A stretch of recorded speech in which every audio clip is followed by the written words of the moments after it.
Andrius Almanis, President of the Institute of Russian Regions. Politician and public figure. One of the co-founders of the Lithuanian Freedom Party. He was born in the remote village of Altai region, that is Altai Krai. Moved to Lithuania as a child, but for many years visited his small motherland. Siberia is an exceptionally interesting region, a country of free people. Yes, this freedom has not always been, and still is, positive, but nevertheless, the will, freedom is already, by definition, in the very essence, in the mentality of Siberians. For this reason, many people compare Siberia to America. Both there and there they began as colonies, there were colonists, there were conquests, unfortunately, and violence against native peoples, but there was also a great longing for freedom. And this strange and contrasting combination of historical violence and freedom is also specific to both Siberia and America. And in fact, neither there nor there, this contradiction has not yet been fully resolved. When the Russian Empire is over, Siberia, like all the other regions of the so-called Russian Federation, will declare its independence. How do we build new societies instead of the one dominated by violence, lies, and fear today? How do you create something good, not even from scratch, but minus? I overdid it, so let's not start with the minus. There are pluses, but we still have to get them. At first, even if this violence and the lies forced by the empire prevail, it is still not the nature of Siberia and Siberians. Through these rotten imperial layers sprouted, and after the collapse of the empire will begin to grow violently, the sprouts of true Siberianness, freedom, will, independence, entrepreneurial spirit, resilience, etc.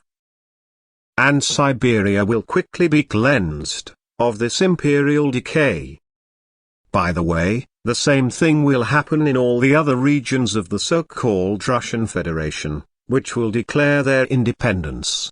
But this will only be possible if Siberia and the Siberians, as well as all other future independent states of post-Russia, are willingly aware of their share of responsibility and guilt to Ukraine and other countries, which with the consent, and sometimes not with the consent, of people from all regions of the so-called Russian Federation have carried out, and are carrying out aggression. After voluntary repentance, after voluntary deduction, after voluntary education, only, and only after all this, is it possible to build new societies and create new independent and prosperous democracies. Siberia is a lot of regions that will declare their independence, which means a lot of future independent republics that will eventually unite to form the independent Confederation of Siberia. If anyone doesn't want to unite, no problem. Siberia is not a so-called Russian Federation. We will not fight anyone, but only offer equitable cooperation, and we will welcome all reasonable neighbors, with whom we will maintain friendly and equal relations. What is the Confederation of Siberia? The Confederation is not a state formation, and certainly not something suprastate. Confederation is a process, it is an action, but not an institution or an organization. In particular, it is the mechanism and process of communication between independent and equal states. And where will be the capital of the Siberian Confederation? There will never be a common capital, or a common president or parliament. That is, there will be, or to be more precise, there will be capitals of Siberia, and these will be the capitals of all the Siberian republics. Instead of a common parliament there will be parliamentary assemblies, to which the parliaments of the Siberian republics will delegate representatives on a rotating basis. We don't need a president, either general for all or for every independent republic. Well, if there is going to be a president, then only a nominal one, like in Germany or Latvia. We've had enough bad experiences with presidential power. Siberia will certainly try to join NATO and the EU, and will become the link through which all willing countries all the way to the Pacific can join Europe. And once Charles de Gaulle's proposed vision of a Europe from the Atlantic to the Urals is transformed into a Europe from the Atlantic to the Pacific, in the truest sense. And yet, how do we build a society of democracy and prosperity in place of what we have in Siberia, and in the entire territory of the so-called Russian Federation?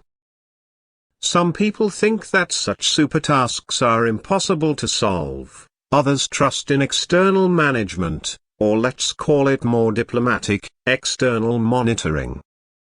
But if no one from this nominal West wants to carry out this external monitoring? By the way, this is very realistic. What is there to hope for? We can only hope for ourselves.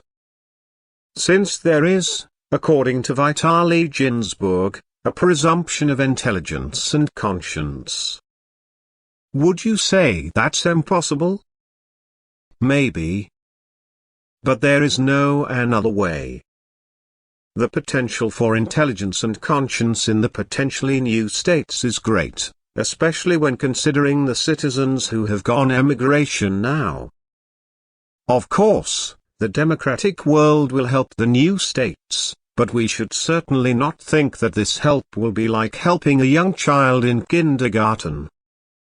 I believe much more in the presumption of reason and conscience than in the presumption of evil and meanness. Though so far it is only a belief.